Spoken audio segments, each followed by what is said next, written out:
Saudações, galera! Neste Conexões Literárias faremos uma breve viagem à cidade de Carolina, sul do Maranhão, por meio da obra Nove Noites, de Bernardo Carvalho, leitura obrigatória para a FUVEST.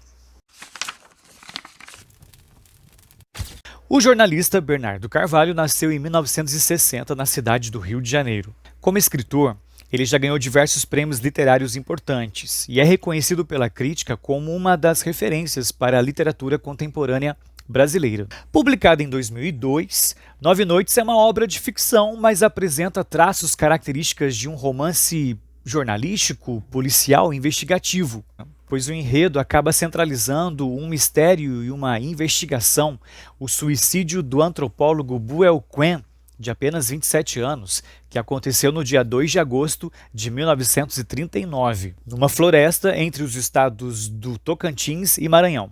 A morte do protagonista norte-americano realmente aconteceu, portanto a história ela é inspirada em fatos. Esse pesquisador veio ao Brasil em março de 1939 para estudar tribos indígenas brasileiras e 5 meses depois comete suicídio, se enforca no meio da floresta diante de 2 índios que foram testemunhas. Ao todo são 19 capítulos, narrados por 2 personagens que vão se revezando. O primeiro narrador é o engenheiro Manuel Perna, que foi parceiro de Buell Quinn aqui no Brasil e vai relatar pra gente as 9 noites em que esteve mais próximo do antropólogo.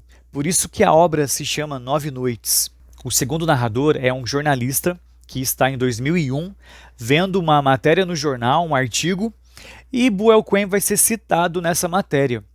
E aí, motivado pela curiosidade, ele vai investigar sobre esse antropólogo, vai descobrir que ele cometeu suicídio e vai começar uma grande aventura tentando decifrar, tentando descobrir quais foram as razões que levaram, que motivaram esse jovem antropólogo a cometer suicídio. O primeiro narrador, Manuel Perna, relata os acontecimentos 6 anos depois da morte do amigo.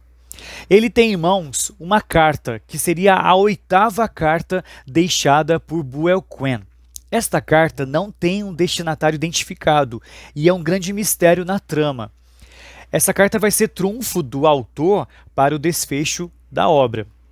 Buell Quinn, antes de morrer, deixou cartas, um total de 7, com destinatários diversos entre familiares e profissionais, colegas de profissão.